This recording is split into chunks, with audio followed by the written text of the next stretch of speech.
Hello दोस्तों, घुटनों की समस्या आज की आम समस्या हो चुकी है। घुटनों से कट कट की आवाज़ आना, घुटनों पर स्वेलिंग होना या घुटने सीधे नहीं होते हैं।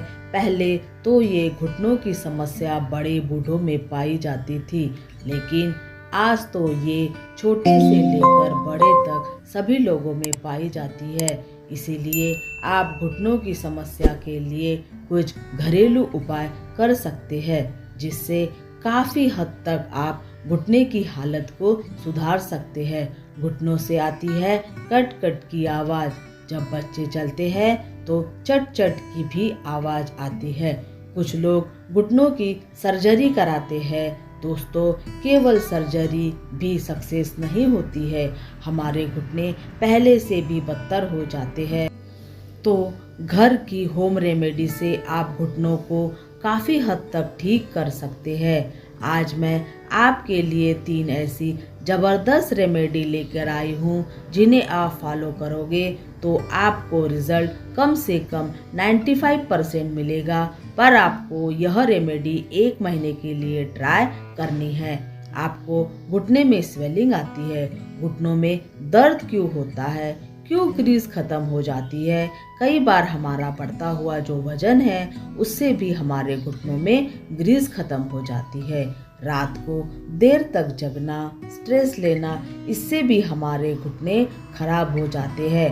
मोटापे का बढ़ना, दोस्तों कई बार हम पानी को खड़े होकर पीते हैं। पेट में ज़्यादा कब्ज होने के कारण घुटने खराब हो जाते हैं। फूड ज़्यादा खाना, तला हुआ ज़्यादा खाना, पानी को गटागट करके पीना, इससे हमारे घुटने खराब हो जाते हैं। शरीर में विटामिन डी और कैल्शियम की कमी से भी हमारे घुटने खराब हो जाते हैं।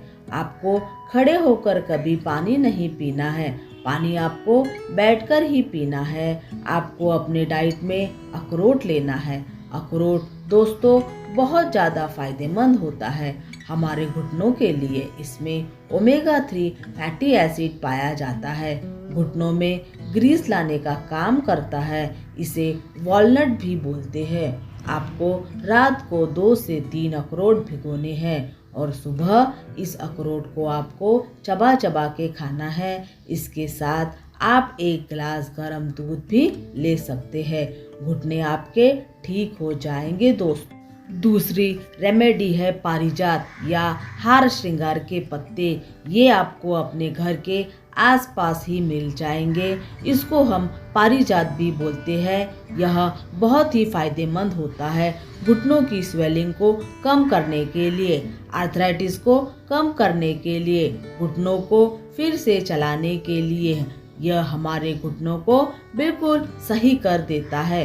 आपको हार श्रृंगार के 3 पत्ते लेने हैं, इसके फूल नहीं लेने हैं दोस्तों। पत्तों को लेकर अच्छे से पहले आपको वॉश करना है और फिर उसकी एक चटनी सी बना ले मिक्सी में। आपको उसके बाद लेना है 1 गिलास गुनगुना पानी, उसमें 1 चम्मच डालना है यह चटनी। घोल के गुनगुना सिप सिप करके ही पीना है, एक साथ नहीं पीना है। आपको यह सुबह खाली पेट या फिर खाना खाने के 2 घंटे बाद लेना है। नेक्स्ट चीज जो रेमेडी है वह है नारियल का पानी। कोकोनट वाटर इतना इफेक्टिव होता है कि घुटनों में लचीलापन लाने के लिए, घुटनों में ग्रीस को बढ़ाने के लिए, हमारे शरीर में मिनरल्स की जो कमी हो गई है उसको पूरा करने के लिए, तो आप गर्मी में डेली 1 नारियल पानी पिए। जब भी जो सर्दियों का टाइम आता है उसमें आप कोकोनट वाटर पिए, उसके बाद आप अपना खाना खाएं। यदि आपको विटामिन डी की कमी है तो आप थोड़ी देर सुबह धूप में 10 मिनट जरूर बैठें। इससे आपको पूरा फ़ायदा मिलेगा।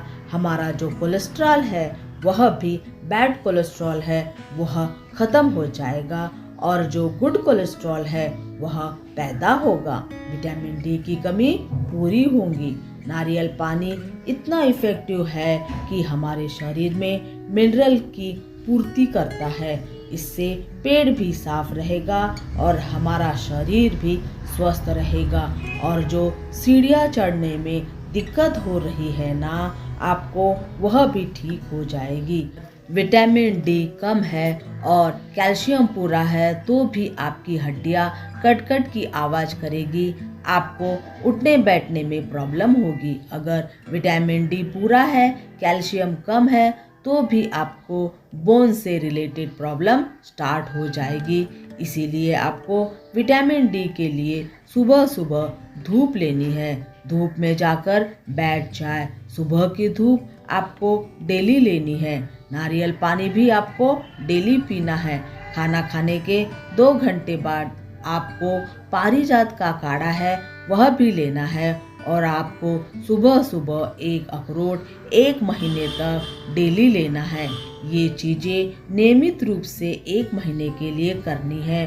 आपको कैल्शियम की कमी को भी पूरी करनी है। आप अखरोट खा सकते हैं, आप बादाम खा सकते हैं। मशरूम को डाइट में शामिल करिएगा। इसमें भरपूर मात्रा में प्रोटीन होता है, कैल्शियम होता है।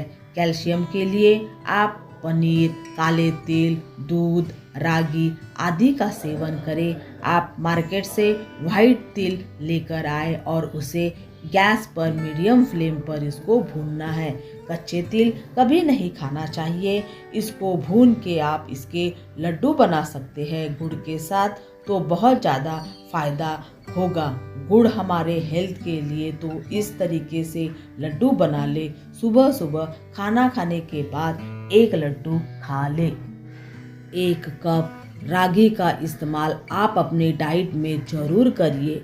हफ्ते में 2 दिन रागी से बनी चीज़ें खाएं, जैसे रागी के पराठे, रागी इडली, रागी का चीला या रागी का जो दलिया। आप इसको अपने डाइट में शामिल कीजिए। इन सब चीज़ों के साथ क्या नहीं खाना, उन चीज़ों का भी ध्यान आपको प्रॉपर रखना है, क्योंकि जब भी ये चीज़ें असर करेगी जब आप उन चीज़ों को अवॉइड करोगे। अगर उन चीज़ों को खाओगे तो आपको यह दवाइयाँ कभी असर नहीं करेगी। आपको शाम को खट्टी चीज़ों का इस्तेमाल नहीं करना है। नींबू, संतरा, दही, छाछ, लस्सी का इस्तेमाल आपको रात को नहीं करना है। आपको दही भी नहीं खाना है। इमली, आमचूर ये चीज़ों का इस्तेमाल आपको नहीं करना है रात को। पानी को भी खड़े होकर नहीं पीना है। पानी को जब भी पिए बैठकर ही पिए। इस बात का ध्यान रखें। कम से कम दिन में 10 से 12 गिलास पानी पिए। इससे आपके घुटने बिल्कुल ठीक हो जाएंगे। वीडियो अच्छी लगी तो ज़्यादा से ज़्यादा शेयर करें।